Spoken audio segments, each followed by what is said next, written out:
It's a tough game. So what do we get wrong? We talked about in the preview. We had a couple of matchups we wanted to talk about. So first thing, D-line getting pressure against a 5-man protection.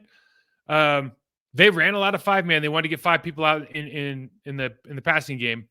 We got hurt more with pressure, I think. I think when we ran pressure, we're not getting home. And I think that's the hard part about with this Kirk Cousins team is you run pressure, you don't necessarily get home very often. He's really good at getting that second, third receiver. We saw it last week versus the 49ers.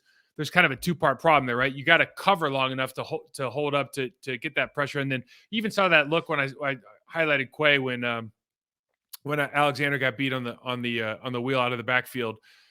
It's just, if it's not perfect and you don't have a clear path, it's tough to get home against good quarterbacks. We got 4 sacks. We got a number of times he was hit. Just not good enough coverage. As far as Kirk Cousins is just dealing right now, he tore his Achilles. That's very unfortunate for that team. For him, it sucks to see somebody get hurt. But when you put 5 out in a route with a guy like that who's just dealing right now, I think it's just too much. So you just wonder if the pressure looks were worthwhile at all. I'm certainly if they're going to put 5-man protection in there, you got to win your one-on-one matchups. There's certainly guys on that team that you feel like you should be able to win. Not all the time, but enough. And hey, kid's just dealing right now. Not much to say about it. TJ Hawkinson versus the secondary. That was our second matchup. TJ had 6 for 88 and a touchdown. I'm just going to give that win to him, which we thought might be the case, certainly. But they had 3 guys over 80 yards receiving, which means the quarterback's playing really well right now, unfortunately, for them. And then Harrison Smith / their secondary versus that middle field passing game for the Packers. Kittle had a big day in the middle of the field the weekend before. I think he had 5 for 78. Ours is non-existent, really. You think about where are the middle of the field throws? Where are the opportunities to throw in the middle of the field, and where are we connecting? You saw there was a couple opportunities there. We're not putting the ball there. We're putting the ball out into the channels. We're putting the ball out into the sideline. And I just don't, obviously that's a farther way to throw. Like if I throw the ball 50 yards and it only goes 5 yards vertically, 50 yards horizontally, it's still a 5-yard gain. So my thing is like, let's make this really easy. You see other teams putting the ball with these. I'm just living off this impression that Jordan Love was really good at making those throws. I just don't see a lot of those throws being made. So it's not, those are matchups. I don't know if I got those wrong, but you certainly would hope to see some of that stuff. Keys to victory recap. A comfortable Cousins is a confident Cousins. Can we play complementary defense and force him to hold the ball? Obviously not. His stats were really, they're doing a great job getting number 3 quickly. He just, we saw it with the KJ Osborne on the dog, the double dog. He just gets rid of the ball. They pick up 8. Our guys are scrambling, trying to figure out who to cover. The big thing here for me really is the difference in the teams is their ability to move the chains consistently to get positive yards on plays that deserve positive yardage versus ours. They get 6 yards instead of our 3. They get 3 yards instead of our 0. They complete a short pass instead of an incompletion. Like it's just, they don't drop it when we drop it. They throw a good ball when we don't. Number 2, Green Bay has to win the turnover battle this week. I think we tied that 1-1 because of Preston Smith late in the game. But we didn't win the turnover battle. I thought that was a really, and by then the game was kind of over. The play that they made on the interception and then literally scored the next play on Addison's wheel route, that was a huge play in the game, huge swing. We're going down thinking that we might be an opportunity, at least a field goal out of that. So that's kind of a 10-point swing if you look at it that way. And then 3, A and B, get Aaron Jones more involved in the passing game. He was 4 for 17. I know he had the drop on the awkward pass, but really not there. At least 1 or 2 of those were screens that didn't pan out. So it's not, you're trying to get him involved, I guess, but it's like, how many screens do you run before you go, okay, we're not good at running screens right now? If I'm Matt LaFleur, I'm kind of scratching my head, like, what do you want me to call? There's 2 parts of this. You can blame the play caller, or you can, it's not as easy as that, right? You called plays that should have worked and they're not being executed. And then 3B, remove everyone from the box who cannot run block and reduce their front. Nope. DJ Wanham, Bullard, Harrison Phillips, they absolutely killed us. Run and pass. Absolutely killed us. Look, those guys look like, particularly DJ Wanham and Phillips. Like, listen, they had the guy with 9 sacks coming into the game. I think I think Danielle Hunter was leading the league in sacks at that point. And these guys, I mean, he didn't have a great day, but these guys were all over the tape. I mean, just all over the tape. And I think the best thing, when you really start thinking about what the takeaway is like offensively, you still have no idea what the identity is.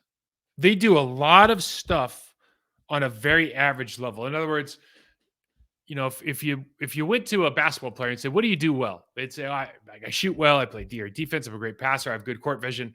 You go to these guys. It's like, what is it that you guys do well? What is it on offense that you're like, I can hang my hat and we can do that? It's not the inside-outside zone. It's not the pin and pull. I mean, it's not the running game.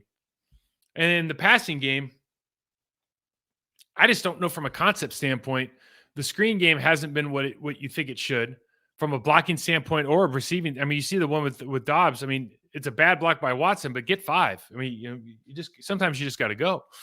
So I just don't know what they're doing well right now. I think that's a really tough question. Honestly, if you execute better, if go back to the fundamentals of football, if you just do the fundamental stuff better, you will be better at all this stuff. You be seismically better, I think, in the running game. The areas of opportunity, 2 of these, I have 3 every week, and 2 of them haven't changed in 4 weeks. Number 1, offense, running game has to improve. Offensive line has to play better. Absolutely. Number 2, we have to improve tackling. We have to improve communication in the secondary. I thought tackling wasn't the issue this week, but communication in the secondary. And again, sometimes when a quarterback is dealing, you don't give anybody a pass, but that quarterback is dealing. He was, until he got hurt, that guy was playing at a high. The last 2 weeks, he's played as good as anybody in the league. He's just playing at a really high level, and he's doing a good job of finding the second and third receiver. The third one's new. It's time of possession is a 2-way street. Okay. We lost the time of possession 36-22 to 22-38. That's atrocious. And the reason that happens is, 1, we have 3 and outs. It goes back to, can we stay on schedule? Can we move the chains like the Minnesota Vikings do? And right now, for whatever reason, it does feel like, and I've been on teams like this, not very often, but I was in Carolina. I was on a couple teams like this. It's like when your quarterback gets hurt and you get a first down, you feel like, oh man, we got a first down. Or, go out the first series of the game and you move the ball 40 yards. Like, oh man, like we really needed that. And right now, I think that's how this team feels. And they're just looking, who's going to provide that confident spark to make it happen. It's not just going to happen itself. Going against the Rams this week, and I think Stafford's hurt, but you got Aaron Donald, you got a couple guys that can play over there now. Who is going to be the individual or the group that is going to lead this team out of what is a very flaccid approach to executing on offense? Best thing I heard today is the Rashawn Gary contract. So 4 years, 107.5. I think it's relatively friendly. It's got some backloaded stuff, which is friendly for both sides. In other words, like if you're a high level player, you don't care if your stuff's backloaded because you're banking on, oh, you want to pay me again after 2? Like, is my cap number too big now? If you want to keep pushing money back, you can do it one way or another. But I think this is friendly. They can go get somebody else if they needed to pick up a player either by the trade deadline tomorrow or certainly looking for next year. But he is just a guy that he came in, he's worked hard. You just see the improvement. You see the desire. You see the professionalism. I'm a huge fan. I'm just a huge fan of guys. He's just like, he's just a Green Bay Packer guy. He's just a guy that when you think of the kind of people that you want in your locker room, you want on the field, you want doing dirty work for you, like he's just one of those guys, man. So that's a phenomenal amount of I don't know what he's going to do to celebrate, man, but I'll tell you what, I better be a monstrosity because that is a lot of money. Oh, goodness gracious. Listen, I think that's it for today. I've said enough. We'll come back and do a preview at the end next week. Find me out, MikeWall68 on Twitter, Process to Perform on Instagram. Hit that like button on the Process to Perform channel on YouTube. And, of course, shows brought to you by Believe. or excuse me, show's brought to you by betonline.ag. Thanks for listening, guys.